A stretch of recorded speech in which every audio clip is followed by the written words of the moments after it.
Thank you. Then the next presenter is Paul Frank from the Library of Congress.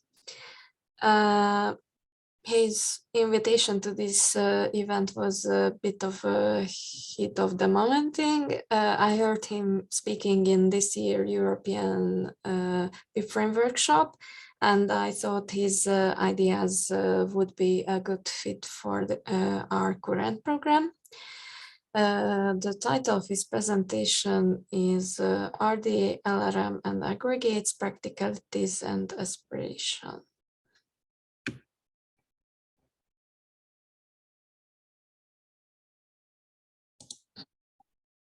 Thank you, everyone. And especially thank you to Sabina for inviting me to speak today. I see that my screen is up. Let me get to a slide view.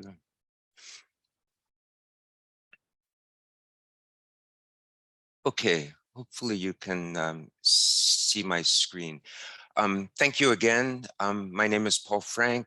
I am a cataloger, policy specialist at the Library of Congress in Washington, D.C., USA. I work in the Policy Training and Cooperative Programs Division.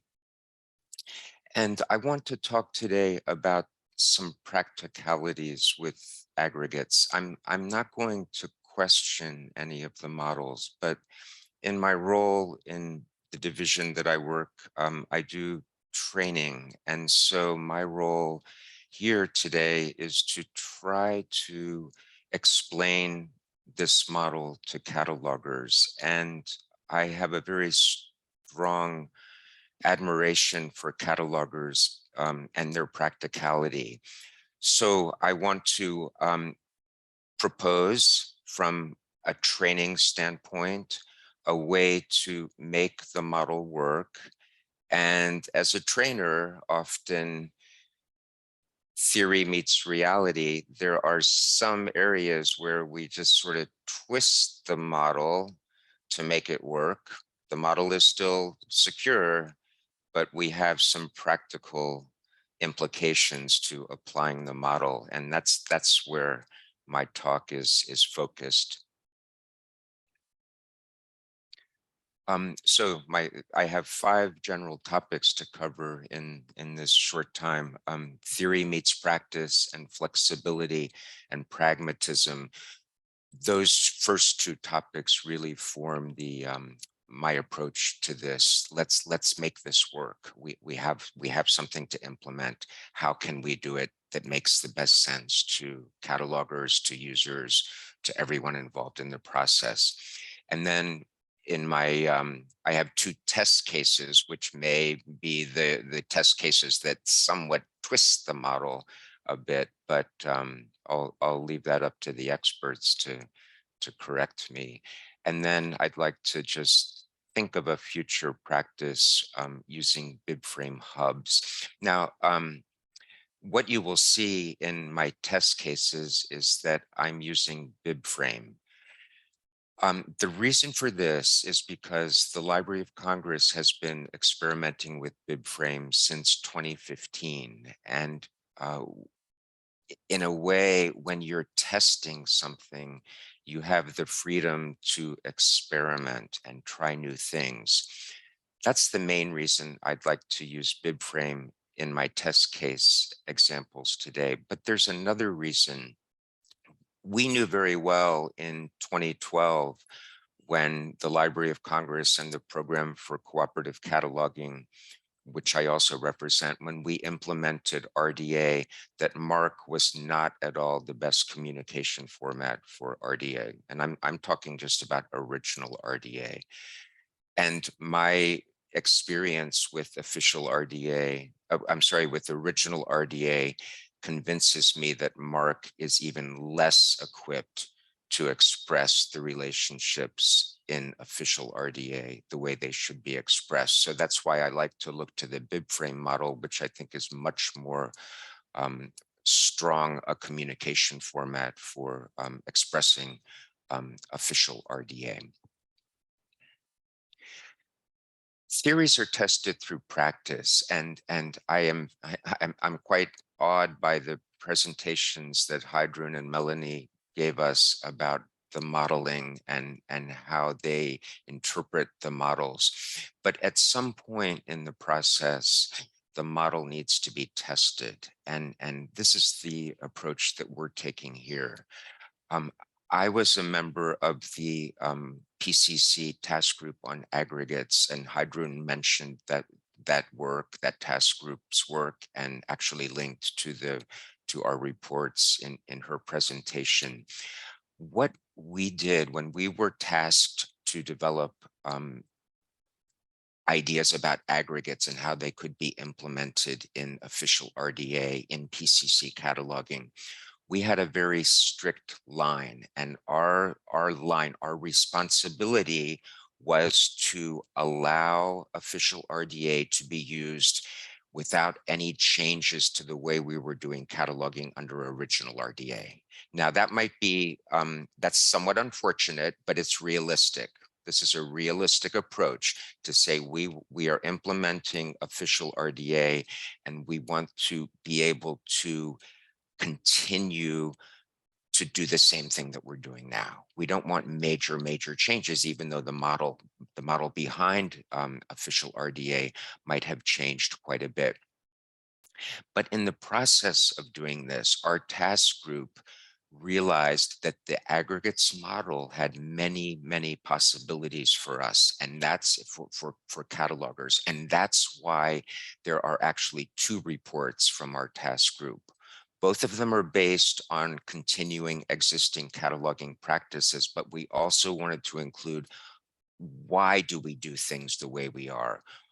This is the time to question the way we're doing things. How can we do things differently under official RDA? So although we had that very tight responsibility to maintain current cataloging practice, our minds were looking forward to a new way of expressing these, of identifying and working with aggregate resources.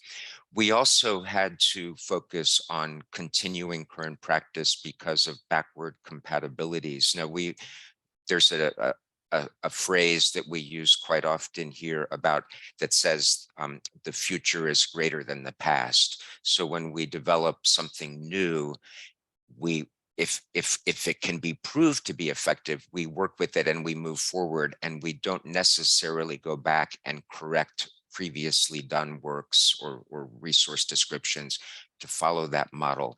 But we also have to acknowledge that the past cannot be ignored. So we were in a very precarious situation in our task group to say, well, here we can use official RDA to continue cataloging the way we're doing it here. Official RDA is allowing us a lot of possibilities to do things in a better way, and definitely in a more linked data friendly way, going back to the bib frame analogies that I'm using in my presentation. But we also had to say we need to bring the past along with us as well. As a trainer, I am always amazed at the pragmatism that catalogers have. You know, we can look at modeling, we can look at theories, as the presentations before mine today have gone into great detail about. And if you had a cataloger in the room, a cataloger would look at some of those and say, this does not make sense for me as a frontline cataloger. You have to prove to me that this is a practical approach. And I love that fresh perspective. Catalogers are very proud of their profession. They do a wonderful job. They're all about making information available to everyone, but it has to be done in a practical way. My experience so far of official RDA is that catalogers are quite intimidated. Maybe intimidation would be a better word than fear. They're not apprehensive because they are pragmatic. The catalogers will say, well, if this is the code that we're going to use, we'll use it. We'll use it. We just need to learn it and use it. But there is some apprehension about it. I think it's the way the toolkit is structured. You know, catalogers are used to having lots of examples. They want to be able to find the answer to every question they have. They have always been, in my experience, somewhat reluctant to apply their cataloger's judgment, which is a big part of RDA. They want things documented. That's another story altogether, getting catalogers' mindset to change to be a little bit more trusting of their own judgment. But we have to deal with the matter at hand. And so this is what another point that I like about catalogers. As I said, they'll say, okay, we're going to do it. We're adopting it. Tell me how to do it. Tell me how to do it. And in the back of their minds, they might be thinking, I don't want you to tell me about the models. I don't want you to put like graphs on the screen and show me arrows and pointing one thing, pointing to another. I just want to know how to do this as a cataloger. And so this means how to implement this in practice. Okay, so let's look at some test cases. I chose two. The first one is complete works. Official RDA says every aggregating work is a new work since it aggregates different expressions. And this is the WheeLock, and Heidrun and Melanie have very well covered this. So I think you have a good idea, if you didn't already, about the implications of this new way of looking at aggregates. Now, conventional collective titles are no longer integral to official RDA. They've been moved to community resources. This has a big impact on authorized access points, especially for complete works. Yet there's no guidance on authorized access points in official RDA. You know, we have the documentation, but it's just based on string encoding schemes, vocabulary encoding schemes. And so we're not going to go right to the official RDA toolkit to find examples of creating or updating authorized access points. Now, the work group is, to my thinking, a perfect way to make the modeling on aggregates work. And no pun intended, to make the modeling of aggregates successful, maybe I should say. Work group is defined a group of two or more works that have a common appellation assigned from a vocabulary encoding scheme. Okay, so I put this in bold here so you can keep it in mind as I go through the examples. Now, the longstanding practice, and this is my my view as a trainer, looking back and looking forward at the same time. Under original RDA, I take that back. I don't want to say original RDA. Actually, under longstanding practice within the PCC cataloging community, complete works are considered one work, and the work is identified with the vocabulary encoding scheme term, the conventional collective title works. Now, this is, as I said, this is not original RDA. This is cataloging practice. And I think it's an expediency decision that, you know, the complete works of an agent are the same. It's one work because the complete works are the complete works. And it works very well. This modeling, this longstanding practice modeling fits very well in a filing rules environment where you're looking at a set of authorized access points rather than from a data modeling perspective. So when we get to this theory meets the practice, well, one work is our current practice or many works using the WheeLock. What do we do? How can we, let's take the past and say the future is greater than the past. We're going to move forward with this aggregates model. How could we do that? So one possible solution is to treat all complete works as separate static determinant works and make them bibframe RDA works. Now, this is where the modeling starts to get a little bit tenuous in terms of this possible solution,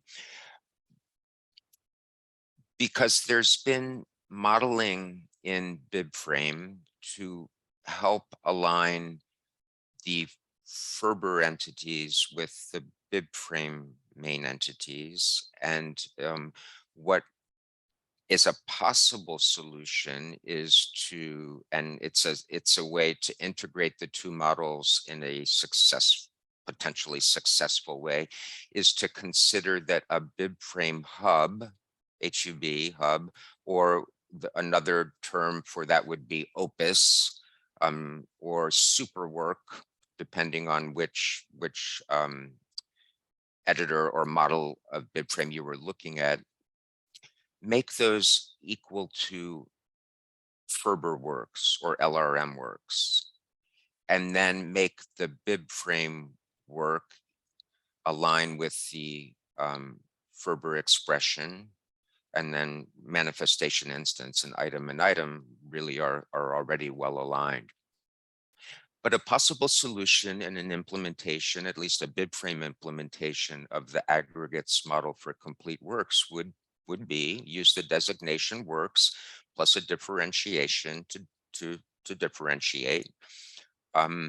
This is authorized access point, and we would add this type of syntax information to the MGDs. Now, MGDs are the metadata guidance documents that the PCC and the Library of Congress have developed. And in Heidrun's presentation, she showed the metadata guidance document on aggregates in one of her slides, and she highlighted the fact that using this metadata guidance documents allow you to continue to catalog the way you were. It's just that we're not using the whole part. We're just using the expression manifested. And that was in line with the task group's work to just continue to catalog the way we are now, but with the different modeling underpinning what we are doing. I believe here that the RDA work group can help us, and we could use the BibFrame hub for works, and this would be works as a work group, and of course with the creator of the works as part of the authorized access point, and we would not differentiate here. So let me give you an example of how this might work. If we use the complete works of Dante, published in 1894 in a BibFrame editor, we would have at the work level, creator of work, Dante, and works with the differentiation to show this is the 1894 complete works. Of course, the year traditionally has been used to differentiate, although that's a previous AACR2 practice that has continued under RDA, although RDA would allow many other options to differentiate this, this set of complete works. If we go to our lookup in our Marva is the name of our BibFrame editor here. We have a separated filing for hubs and for works. And when I search on hubs, I see quite a bit of a quite long result list. Here is the work that we are cataloging as a BibFrame work. But here is the possibility to create a hub, to use a hub, undifferentiated, unqualified, to be the super work or the work group that encompasses, serves as the umbrella for all the individual works that are complete, are deemed to be the complete works of Dante. So we would create a hub as a super work or a work group, and just have the unqualified preferred title works using the conventional collective titles as we are traditionally have used. Now, there's some problems here, and this is a very simplistic, this is not an in-depth analysis of the problems, but this is something that as a trainer, I would probably be asked by catalogers. What is the relationship between the creator of the works and the agent involved in the aggregating expressions? How do we show that relationship in this model? How do we incorporate past practice into this new practice? And what is the relationship between the static determinant works and the work group hubs? How do you relate those two? Is it inherent? Is it a sort of a cardinality type of, well, it wouldn't be cardinality, but is it an inherent relationship, or does it need to be brought out explicitly? I think that this could work, and we would need to test it. We need to try it, but I believe that it has possibilities if we do implement the aggregate model.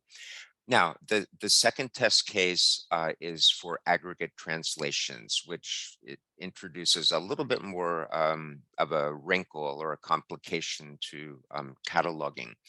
Under official RDA for aggregate resources, translations are inherently new works because the aggregating expressions are different. So I can go with that. I acknowledge that.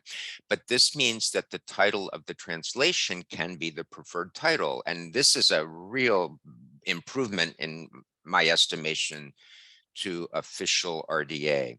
Because when I've trained catalogers in original RDA, I'm always asked, well, why isn't there a title of expression? How do you identify an expression? And I've always had to say, well, the expression is usually identified through an authorized access point for the work, and then with an attribute of expression to distinguish that. And catalogers are very comfortable with that. And I will say, sort of parenthetically, that within the PCC, we focused in original RDA implementation, we focused much more on differentiating expressions than we did on differentiating works, and especially when it comes to works that are selections. So work selections of a particular agent are often conflated with multiple expressions, but we only use one authorized access point to identify them. So that is a violation of the model, and I hope that's something that will change under original RDA, and this is one way to do it using translations as an example. Under RDA, the original RDA, we didn't have title of expression, but we do now, and we can leverage that in official RDA to assist with the modeling of having the translation of an aggregate work being recognized as a distinct work in its own right. You can collocate through the authorized access point or through relationships. And I'm going to have questions about the correct relationship, but there are two possible ways to show the relationships.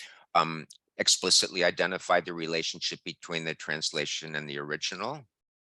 I tend to believe that's the best way to do it.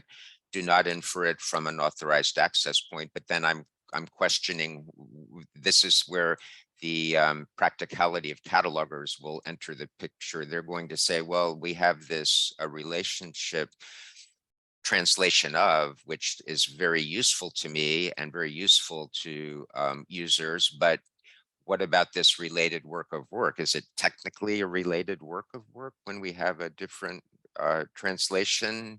And now we have to take into account the introduction of the representative expression, which can help here, but it's a new concept that needs to be explained. So the second example in BibFrame, you might find this very jarring to see that in the BibFrame, in the BibFrame editor or the BibFrame model, I'm using BibFrame work here, but what I'm describing here with official RDA is an expression. So this is, as odd as this looks, it is a possible way to reconcile the Ferber model with the LRM work WEMI model with the BibFrame model. Just I think some labeling would need to be changed, but you're seeing the raw the raw connection here between a BibFrame work and an RDA expression. But we have Garcia Lorca preferred title of expression. Cricket sings. Well, what is this? It's a translation, and we could make a relationship to the original language expression, the representative expression, through a related work of work, or do we want to bring in that expression translation relationship element? Not sure. It depends on how strictly we are applying the model. And I will say that there are shortcuts that test the model. Let me give you an example of how we've done this in official RDA. So we have the attribute work, where a work was created, location of work, date of work, right? Very often we will substitute either an expression or a manifestation attribute to serve that purpose. And it works well because of the cardinality of the WEMI model, right? So you could have a work published in 2020. You have no idea when the creator actually created that work, but you make a substitution using the date of publication to represent the date of the work. And often you can even take it as far as using the publication place to represent the place of the work. It's not done all the time, but it is an example of how practicality in cataloging needs to work with much more structured modeling. And perhaps in this example, we'll find a way to make it work for this aggregating, this translation aggregate. I believe that one way to do this is to create the representative expression, and that would be the original Spanish of the Garcia Lorca expression as a work hub. And so we would be able to do that, and that would go in and serve in that like nice intermediate level between work and expression, but as the representative expression. That needs to be tested much more, and we are underway in PCC looking at how we can use representative expression in our implementation of official RDA, although that's a little bit off topic since I'm here just to talk about aggregates. So what we need to resolve in this second use case is reconciling BibFrame and RDA LRM work and expression. Is the superimposition of hubs to represent Ferber LRM works appropriate? Does that work? Is it as simple as just saying that for this entity in LRM, we have a corresponding RDA BibFrame entity, a corresponding BibFrame entity? I'm not so sure, but I think we in the BibFrame pilot have struggled with the conflation of LRM, RDA, Ferber work and expression into BibFrame work. And we still have not resolved that totally, but using hubs could be a way for us to do that. How do we incorporate past practice into this new practice? So we have thousands of translations that are aggregate works that are identified by unauthorized access point only, and not by a preferred title of expression. How can we reconcile that practice into a new practice? Do we rely only on BibFrame? We are very anxious at the Library of Congress, at least, to implement official RDA in BibFrame. We would rather train catalogers to use official RDA in the BibFrame model because it does express the relationships much better than MARC can. But we have to acknowledge that MARC is not going away and that we have to deal with it and possibly even train in MARC for official RDA. So that these are two unknowns for us, at least at the Library of Congress, but we are testing the representative expression, and we are developing metadata guidance documentation on using that. And I think between representative expression and the work groups concept or element, probably a concept would be a better descriptor for it, in official RDA will allow us to work very well with this model. The hub concept, the Superworks Opus, these really are in theory the same things. We are using hubs at the Library of Congress in a slightly different way than the Opus. If any of you use Share VDE or have looked at that, or Superworks, I believe is an OCLC term, um, they're still in flux. We had a linked data meeting here at the Library of Congress last week, and there was a proposal and a task to test how hubs and Opus interact together. And even though they're used slightly differently, we want to see if the two differing uses can coexist in a in a functional database. As a trainer and a sort of dabbler in BibFrame, I wonder if the modeling of hubs needs to be identical to the modeling of Superworks and Opus. I don't think it does, but there are many practical uses of hubs that we're looking at because of a very large bibliographic database that we're dealing with that could be used in a way that would assist in our cataloging, and that means Library of Congress cataloging. So I'm interested to see how this plays out in the end, although I do think of hubs as a very high level work, an aggregation in a way, which fits in very well with the topic today. And I do believe that those RDA work groups will help us with implementing the aggregates model. So I'm so sorry. I know I went a little bit over, and I want to be sure to leave time for questions. And thank you for your attention.